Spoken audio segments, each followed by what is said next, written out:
Welcome back, physics fans.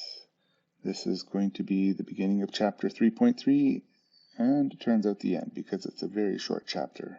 I know you're feeling overwhelmed already, so let's just take a look at the book and see how they've done it, just so that you don't have to feel so overwhelmed.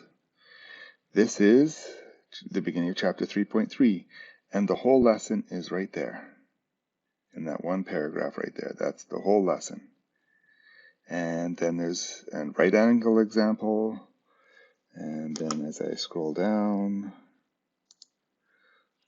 the continuation of that example, another example of vectors, and a third example. Then a lab, and review questions. So that's it. So the entire lesson that needs to learn is right there, and there's not very much. Why isn't there very much? Why is this a new chapter? Well, we are going into 2 dimensions. So it is new, but we've been in 2 dimensions quite a bit. We've done static equilibrium.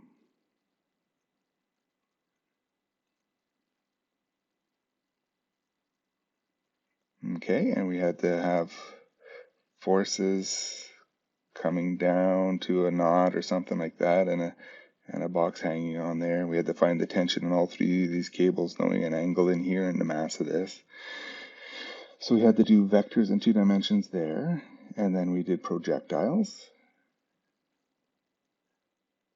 When something was launched at a weird angle, we had to break it into its horizontal and vertical and do all the components in the X and then all the Y. And after that, we've done forces on an inclined plane, breaking into a normal and force of gravity and down the slopes and stuff like that. And also with the forces, we did lawnmower questions when we were pulling up on a block and we're trying to move it and stuff like that. So the friction force would decrease because the normal force is decreasing and stuff like that. So we've done vectors and we've done them many times, breaking them up. So it's not a big chapter here when we start breaking up vectors and momentum.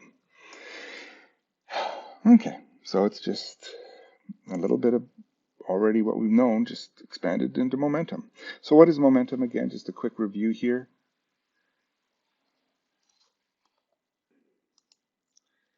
So in momentum, P was equal to mv. And then we found out that impulse, is force times time, is also the change in momentum. So when we have to change the momentum, so that's the final momentum minus the initial momentum. I assigned a lot of these questions from chapter 3.2, and I know you've already completed them. Of course you have. And then let's just take a look at it again. Newton's third law, when one object pushes on one, the second object is also pushing back. So there's 2 forces, equal and opposite. That's Newton's law. If we multiply both sides by time, the time that each was in contact, and of course they're equal, because one touches one, the other one touches back. So this and this are the impulses, equal and opposite. That's interesting. Impulses are equal and opposite. And that means the changes in momentum are equal and opposite.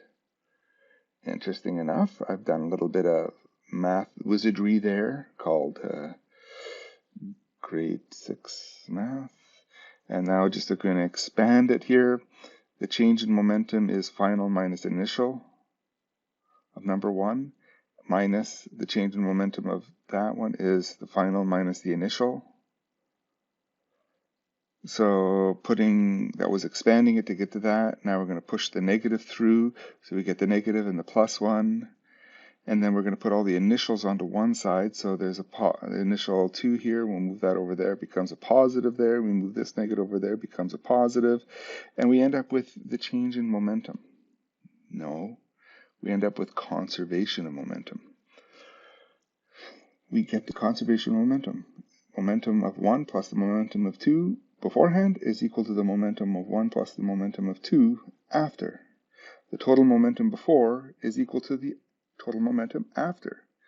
And now here is the aha for this chapter. It is all vectors. Everything here is a vector. So the momentum in each dimension is also conserved while things are moving in 2 dimensions. So the process on handling these Yeah, that was a lesson, but let's just go to process and handling it. There are like two different types of questions there that if I had to break them down, at least at this level, there's ones that make a right angle. And the easiest way is to use Pythagoras and SOHCAHTOA as your tools.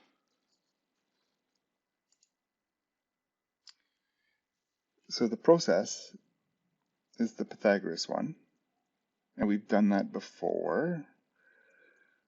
Okay, and this second one, which is new to this, and that's why we'll probably start with that one, is we break the vector velocities, or we make the vector velocities into vector momentums.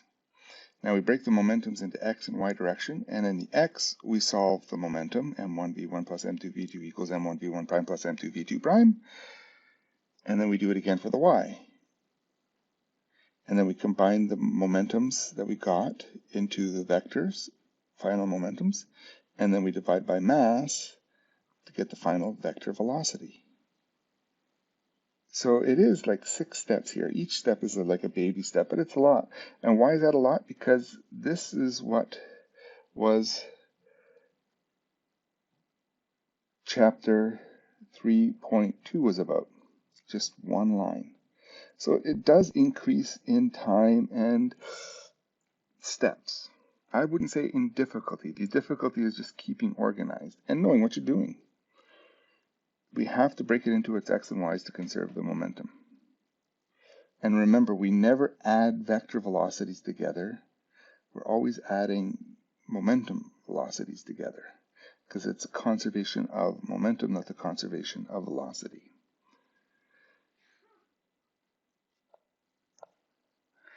So we'll start this question in the next video.